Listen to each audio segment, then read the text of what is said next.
नमस्कार दर्शकों, स्वदेश न्यूज के खास कार्यक्रम सबकी बात में आप सबका स्वागत है।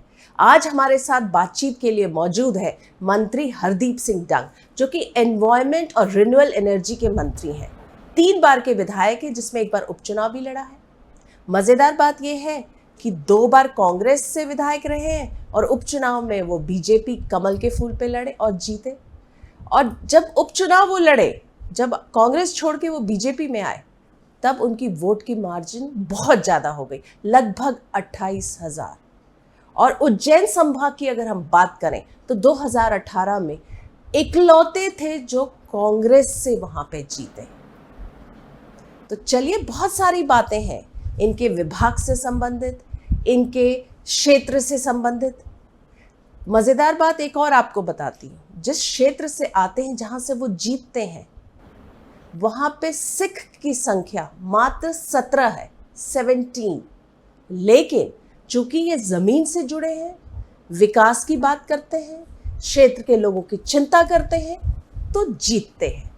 चलिए, आज हम उनसे बातचीत करेंगे। सर, आपका इस कार्यक्रम सबकी बात में बहुत बहुत स्वागत है। धन्यवाद जी। जैसा मैंने कहा कि आप अपने क्षेत्र की चिंता करते हैं, लोगों की चिंता करते हैं, तभी आपका मार्जिन, आपने जब पार्टी बदला था तो उपचुनाव में मार्जिन आपका बढ़ गया, 28,000 हो गया। कांग्रेस में आप इकलौते थे उज्जैन संभाग से। और सिख जो समुदाय है जिसको आप रिप्रेजेंट करते हैं, उसकी जो आपके वोटर्स है बहुत मात्र 17 है, उसके बावजूद आप इतना जीतते हैं। पहले तो आपके माध्यम से मैं जनता को धन्यवाद दूंगा कि वो लगातार अपने बेटे की तरह, भाई की तरह, एक परिवार की तरह सदस्य मानते हैं। और मेरा राजनीति सफ़र जो प्रारंभ हुआ है वो एक सरपंच से प्रारंभ हुआ है, और वो मध्य प्रदेश की सबसे बड़ी पंचायत थी, और वहाँ की जनता ने सरपंच का जो एक आशीर्वाद दिया था, तो मध्य प्रदेश का बेस्ट सरपंच में भी एक बनने का मौका मिला और बहुत ही बेहतरीन काम हुए थे। उसके बाद जिला पंचायत सदस्य के रूप में आशीर्वाद दिया, और ये अभी लगातार तीसरी बार विधायक के बाद अभी आपके सामने बैठे हैं। तो ये कह सकते हैं कि वहाँ की जनता का ही आशीर्वाद है, जो एक अपने परिवार का सदस्य, भाई और बेटा मानकर जो वहाँ की जनता प्यार करती है, और सबकी दुआएं हैं, सबका आशीर्वाद है। इसलिए यहाँ पर आज आपसे बात करने का मौका, और जो विकास की बात हो रही है वो बात करने का मौका आपके साथ आज हो रहा है। बिल्कुल, बहुत अच्छा सफ़र है आपका, इंस्पायरिंग है। सरपंच, फिर पंचायत, फिर विधायक और मंत्री, बहुत इंस्पायरिंग है। तो क्या कारण रहा, क्या आपको लगता है यूएसपी रही कि आप इतना लंबा सफ़र तय कर पाए और इतने सक्सेसफुली तय कर पाए? इसमें कहीं ना कहीं ये बताना चाहूँगा कि इसमें हमारे जो दादाजी हैं उनका बहुत बड़ा आशीर्वाद है, और माता पिता ने जो बचपन से जो शिक्षा दी थी कि मनुष्य जीवन मिला है तो कुछ अच्छे काम करो, नाम करके जाना है, तो वो मन में एक बात थी। और कहीं ना कहीं मेरी मिलिट्री में जाने की इच्छा थी, और मध्य प्रदेश में निशानेबाजी में मेरा 3रा नंबर और भारत में 13वां नंबर था। 1988 को मैंने आरडीसी परेड दिल्ली में राष्ट्रपति को सलामी दी थी, और काफनी पिंडारी ग्लेशियर पर 17,000 लड़कों का नेतृत्व करा था। तो एमकॉम जब पढ़ाई कर रहा था तो 1 स्टार पे जाना भी था कि उसमें चयन भी हो गया था, और मैंने कहा पढ़ाई और कर लेते हैं। तो एमकॉम करने के कारण उम्र जो मिलिट्री की होती है उसमें जाने की उम्र ज़्यादा हो गई। फिर वहाँ से पढ़ाई करके, जहाँ पर मैं उज्जैन पढ़ाई करी है, और फिर वापस जब मैं अपने क्षेत्र में, अपने गांव में पहुँचा, तो वहाँ के युवा लड़के ने कहा कि सरपंच का फार्म भर दें। तो कहीं ना कहीं जब सरपंच बने उसके बाद अच्छे काम हुए, और अच्छे काम जो मध्य प्रदेश का बेस्ट सरपंच का अवार्ड भी मिला, और फिर जिला पंचायत, फिर विधायक, फिर विधायक, फिर विधायक, और आज मंत्री के रूप में। और मैं मानता हूँ कि जनता जब भरोसा करती है तो उस भरोसे पे खरा उतरना सबसे बड़ी जवाबदारी जनप्रतिनिधि की होती है। चाहे वो सरपंच हो, जिला पंचायत हो, विधायक हो, जो क्षेत्र में विकास के काम हुए हैं, तो आज वो प्यार उसी कारण मिलता है।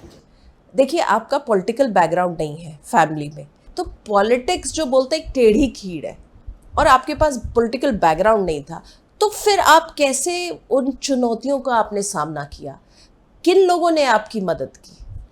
चुनौती तो हर क्षेत्र में होती है, और राजनीति क्षेत्र की तो बात ही अलग होती है। और ये सही बात है कि पीछे कभी राजनीति किसी ने परिवार में करी नहीं है, और उसके बाद जब वहाँ पर मैं पढ़ाई करके गया तो वहाँ के युवा लड़कों को धन्यवाद। और सबसे ज़्यादा अगर किसी का समर्थन मिलता है तो माताएं बहनें एक अपना भाई और परिवार का सदस्य के रूप में वहाँ पर प्यार करती है। गरीबों की दुआएं अक्सर जो उनके काम क्या करते थे, जब राजनीति नहीं करते थे तो सामाजिक धार्मिक जो काम करें, मैं वहाँ पर पहले गरबे होते थे तो उनका भी अध्यक्ष रहा, सामाजिक काम भी बहुत करें। तो उनको विश्वास था कि अगर हरदीप भाई अगर राजनीति करते हैं तो कहीं ना कहीं क्षेत्र का विकास होगा। तो सरपंच के रूप में भी उन्होंने आशीर्वाद देकर जो वहाँ पर एक जन भागीदारी के तहत पहले रोड बनते थे, अनुराग जी जैन वहाँ पर कलेक्टर हुआ करते थे हमारे, तो उन्होंने ये जब मेरे को बताया था कि जन भागीदारी में, तो मध्य प्रदेश का सबसे पहला डिवाइडर रोड पंचायत में स्वास्थ्य में ही बना था और अच्छे बेहतरीन वहाँ पे कॉम्प्लेक्स बने हैं, अच्छे अच्छे काम हुए हैं। तो संघर्ष तो हुआ है, पर संघर्ष से ज़्यादा प्यार सबका मिला है और उस प्यार की ताकत है जो यहाँ तक बैठे हुए हैं। बिल्कुल, और मैं दर्शकों को बताना भी चाहूँगी कि हम आपसे कई शायद महीनों से बात कर रहे हैं, लेकिन आप हर बार यही कहते थे फोन पे कि मैं बस आ गया हूँ, भोपाल हूँ और जा रहा हूँ क्षेत्र। आज आप रुक गए, लेकिन इतने हम लोगों के बातचीत के बाद आप बिल्कुल रुकते नहीं, आप क्षेत्र में ही पूरा समय बिताते हैं। क्या है कि क्षेत्र में ज़्यादा पब्लिक के बीच में रहना सबसे बड़ा काम यही होता है कि आप भोपाल में रहकर काम तो कर सकते हैं, पर जनता के बीच में ज़्यादा रहकर उसके बीच में काम करने का बात अलग होती है। और जो भोपाल में काम करने के होते हैं, जहाँ पर कैबिनेट होती है, सोम मंगल को हमें यहाँ पर रहना होता है और जैसे ही कैबिनेट ख़त्म होती है तो सीधा मैं अपने क्षेत्र की ओर जाने के लिए तैयार होता हूँ और आज भी जाने के लिए तैयार था, बट मेरे हमारे उस पर रुक गया। बिल्कुल बिल्कुल। तो अपन जितना क्षेत्र में रहेंगे तो उससे ज़्यादा पब्लिक का एक जुड़ाव रहता है और उनके बीच में रहते हैं तो उनका प्रेम और उनके बीच में रहकर जो सीखने को मिलता है वो एक बहुत बड़ी बात है। एक बहुत अच्छी बात है आपके बारे में, बजरंगबली के बहुत बड़े भक्त हैं। सुबह आप निकलते हैं तो पहले माथा टेकते हैं, रात को जितना भी लेट हो जाए फिर माथा टेकते हैं और फिर घर आते हैं। तो एक ये बहुत अच्छा आपका सही बात है। भक्त तो बहुत बड़ी चीज़ होती है, छोटा सा एक सेवक हैं। और बचपन से मैं कह रहा हूँ कि हमारे पिताजी ने मेरे को भीम, अर्जुन, भगत सिंह, चंद्रशेखर आज़ाद, महाराणा प्रताप, शिवाजी और बजरंगबली की जो कहानी किस्सा सुना है, तो मैं बचपन से ही बजरंगबली को मानता आया हूँ। और जो नियम है कई वर्षों से कि बजरंगबली के मंदिर जाना, उनको मानना, और ये कह सकता हूँ कि आज हरदीप सिंह अगर यहाँ पर बैठे हैं तो बहुत बड़ा आशीर्वाद बजरंगबली का है। और बजरंगबली का नाम लेते ही यूँ लगता है कि जैसे कोई एकदम बिल्कुल कोई शक्ति मिलती हो, कोई ताकत मिलती हो और ऊर्जा मिलती हो। तो उनके आशीर्वाद से यहाँ पर आज स्थिति है। थोड़ा सा विकास की बात करते हैं। जब से आपने अपना विभाग संभाला है, बहुत सारा डेवलपमेंट के प्रोजेक्ट्स आपने पास करवाए हैं, तो थोड़ा उसके बारे में बताइए। जी, जब ये विभाग माननीय मुख्यमंत्री शिवराज सिंह चौहान साहब ने जब ये मेरे को सौंपा था, 2 विभाग हैं। एक तो रिन्यूएबल एनर्जी, जो हमारे लिए एक आने वाले दिनों में जो हमारे प्रधानमंत्री जी नरेंद्र जी मोदी जी का भी सपना है कि अब 2 विभाग एक दूसरे से जुड़े हुए हैं। रिन्यूएबल एनर्जी में पर्यावरण भी बचत हो सकती है और ऊर्जा का भी सदुपयोग हो सकता है। एक रिन्यूएबल एनर्जी के माध्यम से हमने आगर, शाजापुर और नीमच जो 1500 मेगावाट का जो लगातार अभी काम चल रहा है और बहुत ही जल्दी उसका काम पूर्ण हो जाएगा। और ये सौगात जो मध्य प्रदेश को मिलने वाली है, एक तो सस्ती बिजली मिलेगी, पर्यावरण को बचत होगी और रोजगार के अवसर प्राप्त होंगे। उसके बाद हमारा छतरपुर है, मुरैना है, इसकी हमारी स्टोरेज जो एनर्जी जो आती थी वो डायरेक्ट जाती थी, अब उसमें हम स्टोरेज जो बैटरी हैं उसका उपयोग हम करने जा रहे हैं। तो ये अपना आप में बहुत बड़ा उदाहरण है। हमारा जो मध्य प्रदेश का प्रथम देश और पूरी दुनिया का सबसे बड़ा फ्लोटिंग सोलर पार्क हमारा ओंकारेश्वर में बन रहा है, वो करीब 600 मेगावाट का है। तो एक प्रथम और सेकंड 2 उसमें पार्ट में बन रहा है और उसका काम अभी लगातार चल रहा है। आने वाले दिनों में देखेंगे कि विश्व का सबसे बड़ा फ्लोटिंग सोलर पार्क हमारे मध्य प्रदेश में बन जा रहा है। ये हमारे मुख्यमंत्री जी की प्रेरणा से ये काम लगातार जो चल रहे हैं और ऐसे कई प्रोजेक्ट हैं, चाहे वो कुसुम ए है, कुसुम बी, कुसुम सी, जो किसानों के लिए भी है और उद्योग जो नए व्यक्ति हैं अगर उद्योग में अपना किस्मत आजमाना चाहते हैं तो वो इस तरफ भी उनका बहुत बड़ा रुझान है जी। तो हम कह सकते हैं कि हमारे लिए मध्य प्रदेश के लिए और युवाओं के लिए आप अपने क्षेत्र के लिए भी चिंता करते हैं, तो वहाँ के थोड़ा सा आपने विकास के जो आपने वहाँ पे काम किए उसके बारे में भी थोड़ा बिल्कुल। हमारी विधानसभा में अगर विकास की बात करें तो चंबल मैया का पानी कई वर्षों से वहाँ पर रहता है। अब हम जब उनको देखते हैं, निकलते हैं तो प्रणाम करते हैं कि गंगा मैया आप, चंबल मैया आप हमारे खेत पे पधारें, हर बार निवेदन करते थे। और मैं शिवराज सिंह जी चौहान साहब को धन्यवाद दूंगा कि उन्होंने पहले 1662 करोड़ की योजना, 16 अरब 62 करोड़ की योजना स्वाथरा श्यामगढ़ सिंचाई योजना के लिए स्वीकृत करी। उसका 90% कार्य पूर्ण हो चुका है और वो आने वाले दिनों में चंबल का पानी वहाँ पर जाएगा। जब दूसरा छोर था और जब मैंने कमलनाथ जी से कहा कि भाई इसको भी आप स्वीकृत कर दें, तो कहीं ना कहीं जब बुद्धि में उनके यूँ था कि भाई अपने विधायकों की बात नहीं सुनी जाए, इनकी बात नहीं मानी जाए, तो सरकार होने के बाद भी अपने विधायकों से चर्चा करने में उनको समय नहीं था। और ये 15 महीने के बाद जब मैं वहाँ पर लगातार कोशिश कर रहा था, फिर आखिर वो सरकार गई। मैं शिवराज सिंह जी को पुनः धन्यवाद दूंगा कि उनसे मिला कि चंबल मैया का पानी आप स्वीकृत करें। 23 अरब 74 करोड़ की फिर स्वीकृति दी। अभी कुछ दिन पहले उनके भूमि पूजन हुआ है। मेरी विधानसभा में एक भी खेत ऐसा नहीं बचेगा जहाँ पर चंबल का पानी खेतों में ना जाए। पीने का पानी 1462 करोड़, एक भी घर ऐसा नहीं बचेगा कि जहाँ पर चंबल का पीने का पानी ना जाए। और सिविल हॉस्पिटल, जब मैं देखता था कि हमारे यहाँ पर एक तो हमारे स्थानीय तौर पे जो हॉस्पिटल थे, एक जिला हॉस्पिटल था, सिविल हॉस्पिटल क्या होता है ये जानने का जब मेरे को अभी कोरोना महामारी में ला के इतने अच्छे बनते हैं, तो सिविल हॉस्पिटल में मुख्यमंत्री जी को पुनः धन्यवाद दूंगा कि हमारे यहाँ 3 सिविल हॉस्पिटल, श्यामगढ़, स्वाथरा, सीतामऊ वो दिए।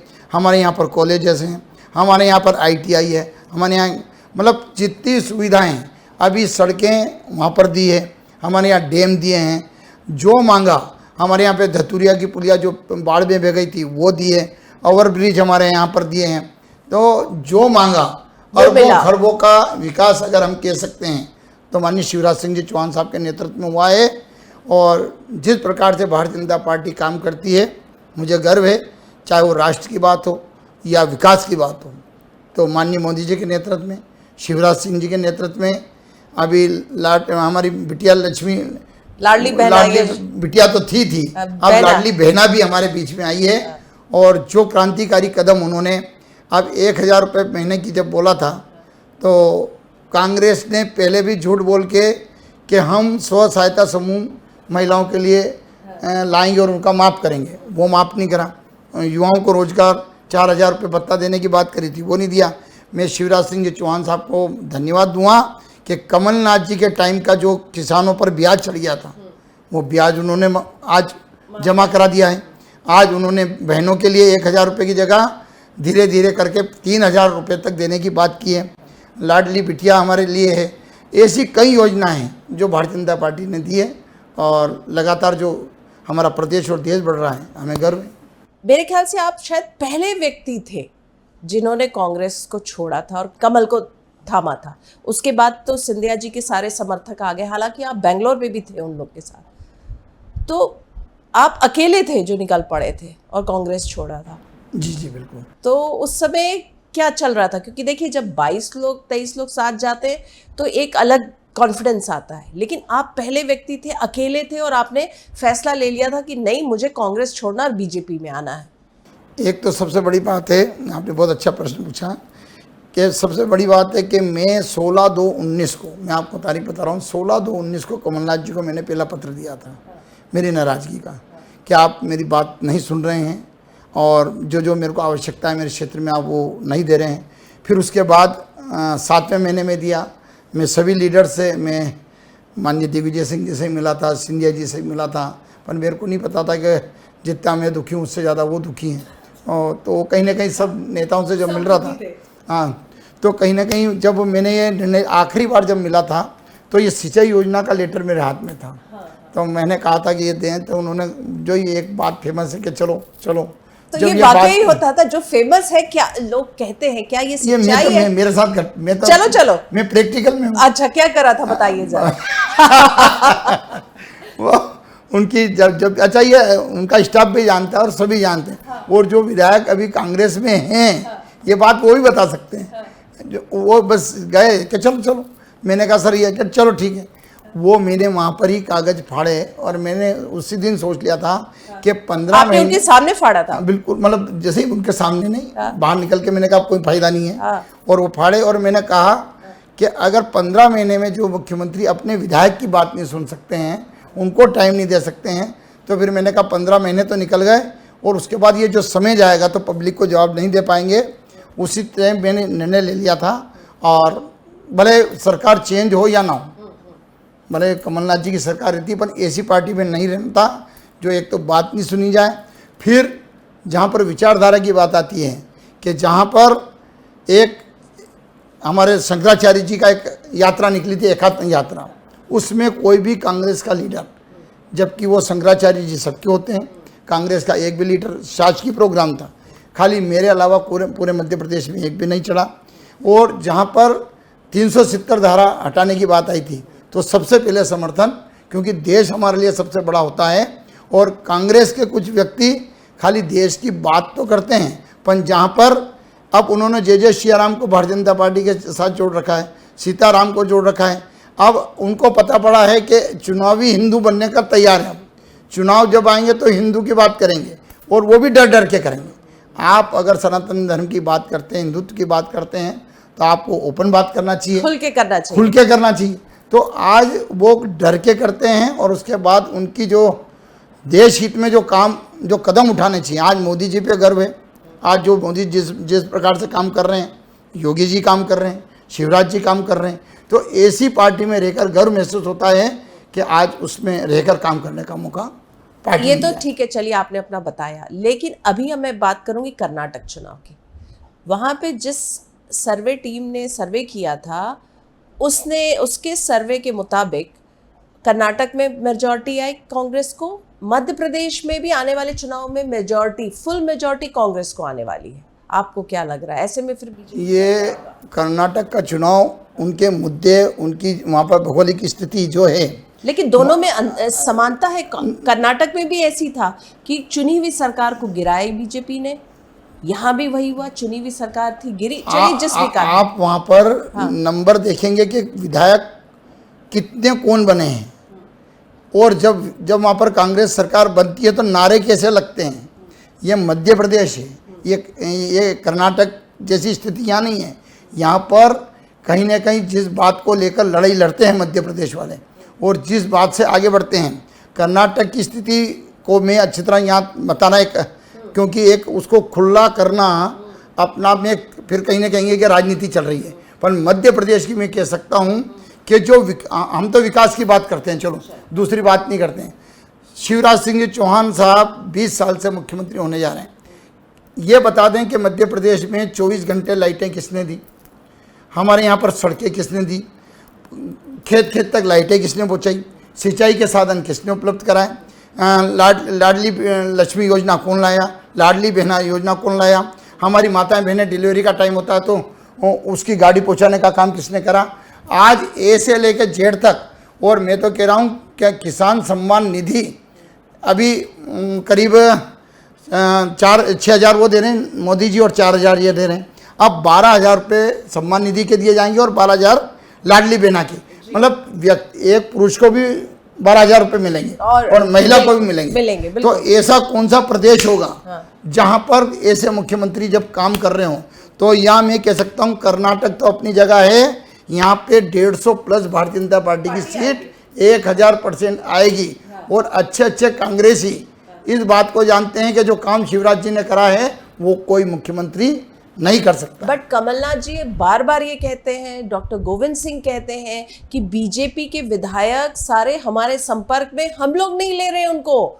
और जो आप तो खैर अकेले निकले थे, लेकिन फिर भी आप सिंधिया जी के उसमें आ गए थे, आप लोग बेंगलोर में सब साथ थे। तो कहा जा रहा है जो सिंधिया जी के साथ गए थे उन लोग सबके टिकट कट जाएंगे, तो इस तरह की बातें आ रही हैं। जो सरकार थी वो तो बचा नहीं पाए, चुने हुए विधायकों को तो बचा नहीं पाए। अब जो नहीं है उनकी बात कर रहे हैं। जो सरकार चल रही थी उसको तो बचाने में उनको कठिनाई आ गई, उनको नहीं संभाल पाए, उनको नहीं देख पाए। तो ये अब हारने के बाद या अलग होने के बाद अगर आने की बात करते हैं तो ये बिल्कुल खाली उनको मन को संतुष्टि करना है, मुंगेरी लाल के सपने देखना है। मैं ये कह सकता हूँ कि कमलनाथ जी की हालत अब ऐसी नहीं बची कि मुख्यमंत्री लायक वो कोई कदम उठा सकते हैं। आज जो हमारे शिवराज जी की कैपेसिटी काम करने की है, आज हमें गर्व होता है कि सुबह से रात तक, देर रात तक वो काम करते हैं। आज उनकी जो लगातार एक शैली काम करने की है, तो आज महिलाएं, पुरुष, बच्चे आज उनको मामा के रूप में, भाई के रूप में जो जानते हैं।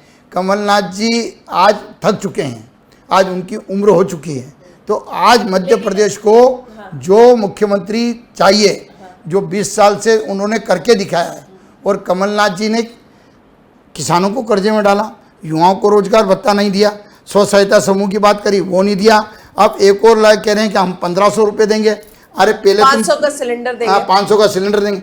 मैं तो मुख्यमंत्री जी को धन्यवाद दूंगा कि उन्होंने 3000 रुपये लाडली बहना का करा है, तो इनके सब मुकालते दूर हो गए। जब चुनाव होंगे, रिजल्ट आएंगे, तब पता चलेगा कि कौन से सर्वे सही साबित हुए। लेकिन कांग्रेस में इन दिनों पहले था कि कमलनाथ जी जो हैं वो फेस हैं कांग्रेस का, मुख्यमंत्री का चेहरा, लेकिन उसी को लेकर खींचातान है कांग्रेस के अंदर। कई बड़े नेता वो कह रहे हैं नहीं मुख्यमंत्री अभी डिसाइडेड नहीं है। कमलनाथ के पक्ष वाले कहते नहीं कमलनाथ जी फेस है। तो आप क्या सोचते हैं? देखो, कांग्रेस को तो मैं भी बहुत अच्छी तरह जानता हूँ, और कांग्रेस जिस प्रकार से वहाँ पर गुटबाजी है, जहाँ पर तेरी है कि मेरा बच्चा आगे बढ़े, मेरा बेटा आगे बढ़े, मेरे रिश्ते आगे बढ़ें, उनको पार्टी से कोई लेना देना नहीं।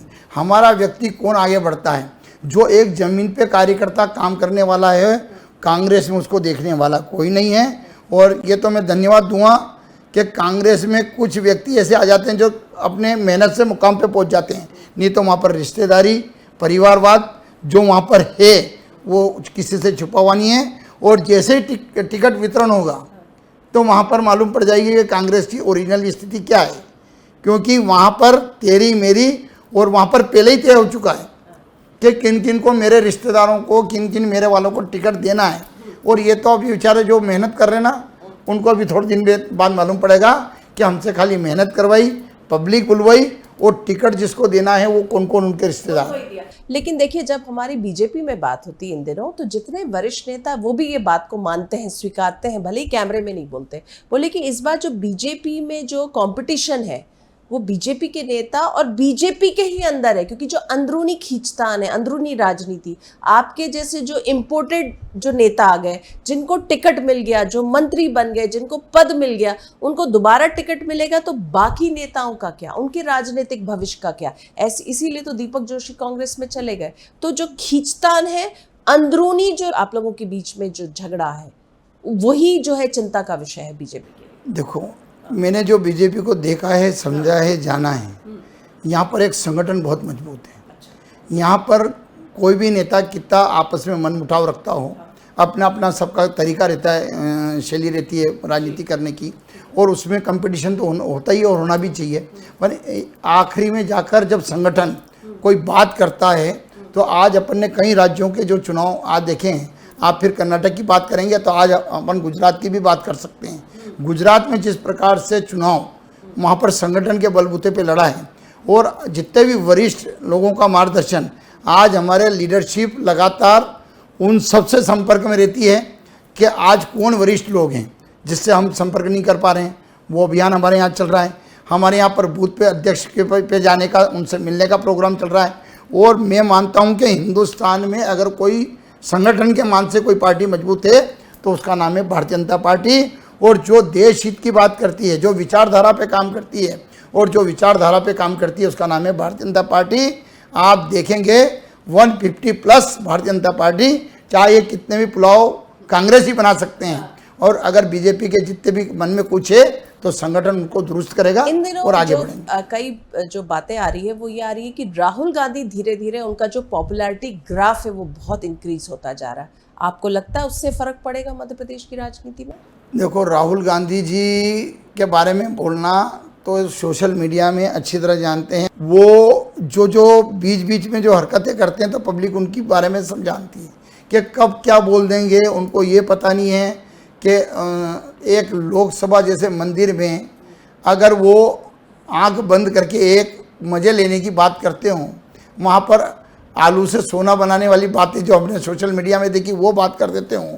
और अभी अगर यात्रा निकाल ली उन्होंने, पैदल यात्रा, तो पैदल यात्रा निकालने से अगर नेता बनते हों तो उनके लिए खाली पैदल यात्रा से ही नेता बनना हो तो बात अलग है, पर उनकी विचार क्या हैं, देश के हित में उनकी प्लानिंग क्या है। आज भारतीय जनता पार्टी अगर पूरे विश्व में सबसे लोकप्रिय लीडर है तो मोदी जी हैं।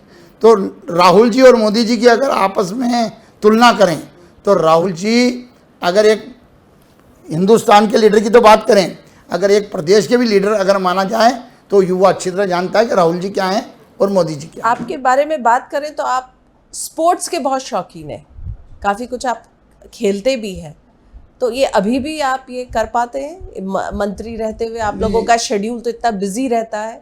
ये बिल्कुल सही है कि स्पोर्ट्स में जब बच्चे खेलते हैं तो एकदम मन होता है कि इनके पास जाके अपन भी अब भी खेलने लगे खेलें, क्योंकि मैं अपने टाइम पे वॉलीबॉल भी खेला हूँ, क्रिकेट भी खेले हैं, खो खो भी खेले हैं और ज़्यादातर मैं कैप्टन के रूप में ही खेला हूँ। तो खूब स्पोर्ट्स में नंबर 1 रहे हैं। तो राष्ट्रीय अपने मध्य प्रदेश के स्तर पे भी खेले हैं। तो कहीं ना कहीं जब कोई बच्चा खेलता है या युवा टीम जब खेलती है तो मन करता है कि अपन भी खेलें, अपन समय की कमी के कारण वो मन में जो आस रहती है, पर अब तो उम्र भी थोड़ी हो गई तो अब धीरे धीरे देखने का शौक है, खेलने का तो धीरे धीरे अब कम पड़ गया है, वरना खेले खूब हैं और उसका मज़ा भी अलग है। डेफिनेटली समय का। इन दिनों बीजेपी में ही मंत्रियों की खींचतान की खबरें आ रही है। अब आप ये मत कहना कि ये भी नहीं है। मेरे को तो कभी सुनाई नहीं दी, नहीं मेरे को तो ऐसा कभी लगा नहीं। हम तो मंत्री और जब एक मंत्री दूसरे मंत्री से मिलते हैं तो ऐसा लगता है कि जैसे कोई सगे भाई मिल रहा हूँ, दोस्त मिल रहा हूँ। हमारा इतना याराना दोस्ताना और सबसे मतलब अच्छा आपने अच्छी बात बोली कि जब मैं कांग्रेस के मंत्रियों से मिलता था तो दो ही बाएं फैला के आगे मेरे भाई ने वो अपन काम एक नहीं करते थे। अच्छा, खाली दिखावा ज़्यादा था। यहाँ पर मुस्कुराहट भी है, मिलनसारिता भी है और काम भी है, काम होते हैं। हाँ, तो कहीं ना कहीं आज अगर मान लो कि कोई व्यक्तिगत कोई एक दूसरे से कभी बात होती है कि नहीं हो पाते, तो ऐसे तो हर दोस्तों में भी रहती है, मंत्रियों में।